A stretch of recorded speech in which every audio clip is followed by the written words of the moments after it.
Welcome back. It's been a year. Time for an update on the Cortina. So I'm going to run you through today what's been going on, where we're up to with this shell, some extra things that I've found since we saw it last, some of the parts that I've ordered. I'm going to talk a lot about this shed. A lot of work's gone into the shed this year to make it weather tight and make it actually usable in here. I'm going to talk a little bit about 3D printing. Managed to print my way out of a problem that I was having with a broken part that I couldn't otherwise get. And then we're just going to talk about what's coming up, show you around in here, some of the machines, some of the tools. And yeah, let's get stuck into it. Sorry for the lack of uploads this year. As I'm about to get into, there's a few reasons for that. I've had a few technical problems, had some footage that got lost, didn't have access to a computer to do editing on. There's been a lot of time that's gone into other projects like the shed that I mentioned, as well as house renovations, things like that, which I'll get into a bit later on. I eventually got this older iMac and it does the job quite well. It's a 5K screen, which is pretty good for 2017. Nice. So obviously last time when you saw the car, it was in the garage, which is just over there. Can't stay in there long term, especially now that it's not on the rotisserie frame. There's just not enough room and the daily driver cars have got to live in there. So for the most part, the car has to be in this space. And initially the problem with it being in here was that this area wasn't watertight. It was missing cladding all along this wall, which meant that things were getting rained on, things were rusting, so the layout had to be different to keep things safe. And as a result of that, the layout was just not really workable. It was a bit of a mess. You're tripping over stuff all the time. It was hard to come in here and be productive and actually get work done. Did get a few small jobs done anyway though. First up was picking apart this plenum area. Optimistically, in a previous video, I thought that it was quite solid under there, but that turned out to not be the case. Throw a little bit of footage up on screen, you can see me doing that, the spot weld cutting bit. Oh dear. We also took the shell out onto the driveway and pressure washed it, which was quite satisfying. Got all the schmutz off it.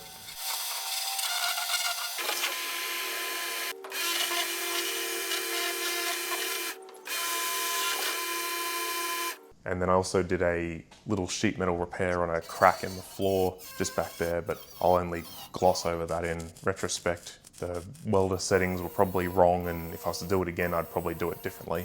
Nonetheless, I'm sure it'll be fine. All right, now make no mistake, I am aware that this is not perfect repair, but I think it's pretty good.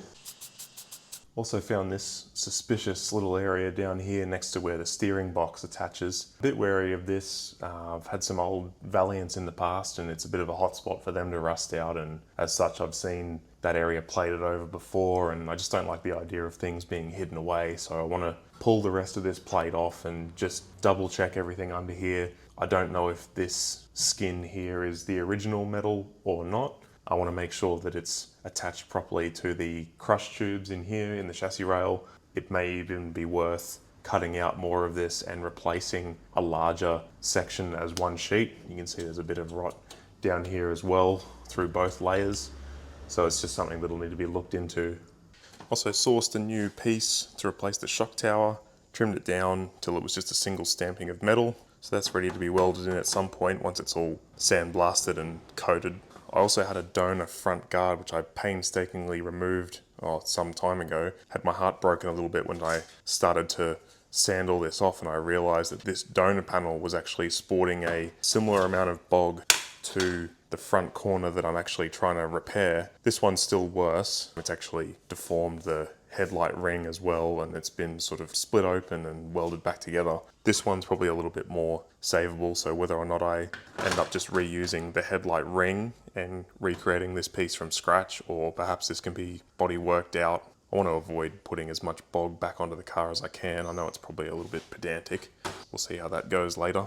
Getting back to the shed, I had to add all of these battens and cladding up onto this far wall to get it all sealed. But before I could do that, I had to fix a surface water drainage problem that I was having. Behind all this cladding is actually a significant retaining wall. And when that wall was built a few years ago, the contractors unknowingly poured that concrete footing level with this slab, and as a result, any surface water that accumulates between the wall and the slab had no way of draining either to the rear or to the front. So all the concrete had to be cut and channeled, and luckily it has been working. We've had a lot of rain since then and don't really have to worry about that anymore. But yeah, got the cladding up, including this section around the door, which is a little bit trickier, but it looks much better now. And more importantly, it unlocks the ability to change all the layout in here. We've got what you can see here now, which is much more workable thanks to my wife's interior styling expertise and a full weekend of moving all the heavy tools and cabinets and machines around. It's now finally workable. And once all the cladding was done, it actually created a new problem, lighting. It became so dark in here, and the way to solve that was to cut some of the sections of roof out and replace it with these fiberglass skylights. So that's much better now. The larger machines and the toolboxes used to be in this little tight corner here. It's all been moved around and swapped with these storage cabinets where all the small car parts and things go. My wife's motorbike's normally stored here just because there's no other spot for it. So I don't really want to be having to move that unnecessarily. I've got a plan on how I can find a new home for the motorbikes that's not in this work area. I'll get into that later. Importantly, this main area of the shed, all the benches are actually well lit and in the open. All the machines are now accessible, the toolboxes are accessible. It's actually possible to come in here and get things done and have adequate storage. For anyone that was interested, I've got a few Hercus machines here. This is a Hercus 9-inch lathe. It's a Model C, circa 1950s or somewhere around there. The Model C just means it's only got a single powered axis in this direction here. And if you want to cut threads, you have to manually swap all the gears around on the end case. It doesn't have a nice little quick change gearbox, but it definitely does the job, especially for its age. I'm definitely not a machinist, but with some trial and error, I can make things round and get them to the spec that I need them to be. I bought this machine off a man named John, a family member, sort of like an extra granddad. He was quite the craftsman. Built a lot of really intricate and incredible things in his time. He's sadly no longer with us, but I hope he's happy knowing that I've still got it running along with some of his other tools and still doing things with it, even if it's at a more amateur scale. And this machine over here is a Model 0 milling machine. It actually came from a school. I guess they'd outgrown it. Kids now need to learn on something with a digital readout or something like that, I guess.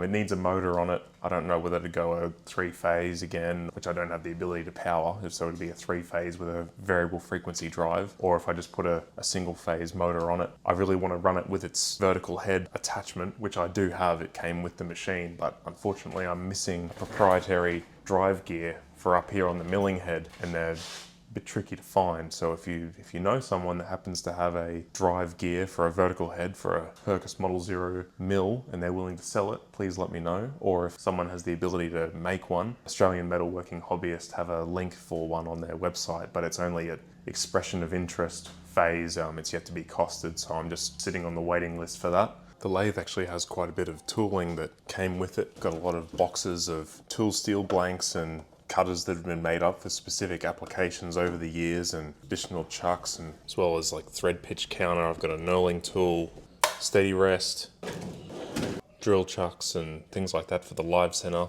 and a plethora of additional chucks, 4-jaw, 3-jaw, dial indicators. This is the vertical head for the mill, sort of broken down into a few different pieces, as well as other attachments for the bed of the milling machine. I got a few other tools from John, like this linisher and grinder combination machine, and this sheet metal brake, and this metal hand shear, and this massive drill press, which can actually accept Morse tapers and end mills and all sorts of scary things like that. It's quite a unit. Got this sandblasting cabinet here as well. It's just a cheap unit, but it definitely does the job, even if the glass screen does get a little bit marked up after some use. I've got this WIA MIG welder. It's a pretty bulletproof machine so far. I bought it secondhand, but it's been faultless. Got a TIG welding machine as well, but it's tucked away in the cupboard. I'm still yet to learn how to use that, so maybe one day. And I recently acquired this air compressor, which is much larger than my old unit, and it runs on 15 amp power feed, which we already have because of the welders. The tank on it is absolutely ginormous, at least for home use, and just gave it a quick service and that runs fantastic. So a lot better for running air tools and more air hungry things like the blast cabinet, not having to always wait for the thing to catch up and having the air compressor running all the time, they just get too hot. Good improvement. Down this far end of the shed, it's a little bit skinnier width-wise down here, but the shell on the rotisserie fits pretty well. It is pretty tight, but that is why I wanted to buy the rotisserie and have it set up on here. It's just maximize the space and get it up on its side if I need better access. The space is definitely small, but there are plenty of more skilled and more motivated people than me that have done a lot more in a smaller space. So at the end of the day, it'll be fine. More bikes down here too. It's my mountain bike and Yamaha Tonneray. I also want to get these bikes out of here too, just like with the TTR. Not just because they're taking up space and it's a bit of a pain to move things out of the way if I need more access, but just, you know, don't want things like this getting showered with grinder sparks and paint overspray and stuff like that. It's just not ideal. So I've got a plan for that, as I said, and I'll show you that in a minute. It's a cracker of a bike, this Tonneray. It's a 1997 model, 660cc, single cylinder, 5-valve head, super reliable, really torquey. It's actually quite fun on off-road, sort of single track riding, just even though it's quite a large bike. Sadly, Manor Park, the property where this footage is from, it's no longer open, but hopefully somewhere else opens up eventually.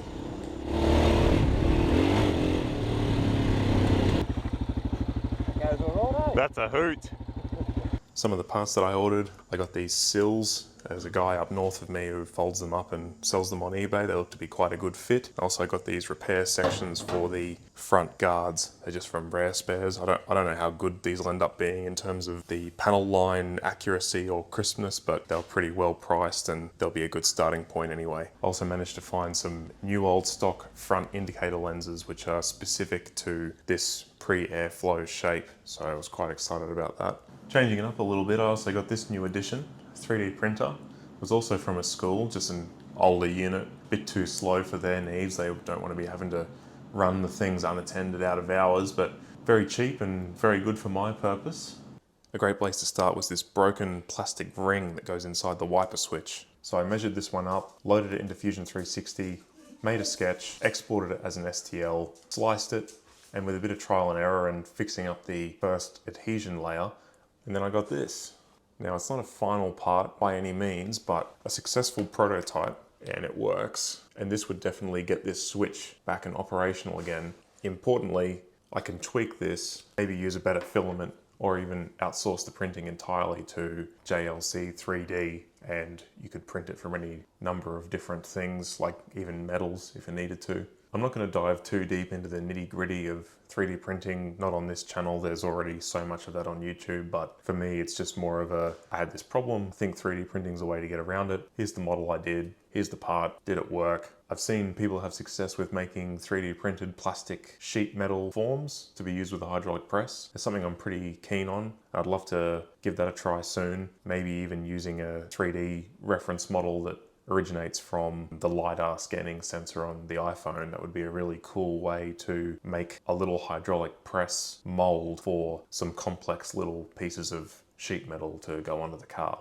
The motorbike storage problem I plan to solve by expanding on this little mower shed out the back here, tearing it down and replacing it with something that's a bit larger, probably somewhere in the realm of 3x3 meters or 3x4 meters. It'll just be something pretty simple. I don't really need a proper poured slab or anything like that, so it'll just be a hand poured footing and sort of pavers for a floor. That mower shed's actually quite a recent addition anyway, and that was part of the problem that I was having in here, was all the boring mowers and yard working equipment was in here taking up space. But that was just a freebie, so yeah, something larger will definitely fit the bill.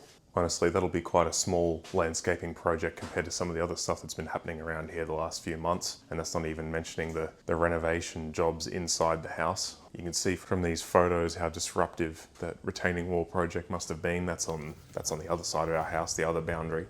I've had a few big birthdays around here this year. The Cortina turning 60. I've turned the ripe old age of 30 just recently, and my wife and I last month welcomed a new daughter. So you can probably appreciate now why there's been a lot of focus and attention given on literally getting the rest of the house in order and other projects around the shed and not necessarily the car itself. So I know by this point this has looked a lot like a video of a bloke just rambling on about how he's managed to do everything except work on his car, but just wanted to put a video together. I enjoy doing it, making the videos, sort of showing what's been going on, and the project's definitely not stalled. It's still here, it's still ongoing, still chipping away at things. There's hopefully a lot more coming next year. I'm not gonna make the same mistake I did last video and sort of assume in advance what the next video is gonna be about. I think I said this video was gonna be about sheet metal, but it hasn't really turned out to be the case. So I think I'll just be sort of bouncing around between jobs here and there, just whatever I can get time to do. The shed is all sorted now, so that's good. It's a massive thing out of the way. Yeah, probably chop and change between a little bit more sheet metal work. I'll use angle grinders and things when I can. Got to work around the newborn's sleep schedule. But there's also plenty of other things to do. I'm planning to go and get some dry ice soon to remove the rest of the sound deadening from inside the shell, start stripping away a bit more paint, things like that. Can also take a look at things like cleaning up and rebuilding the carburetors, printing a few more parts that are broken or missing that I can't find elsewhere, and possibly restoring and reassembling the front subframe or the rear axle.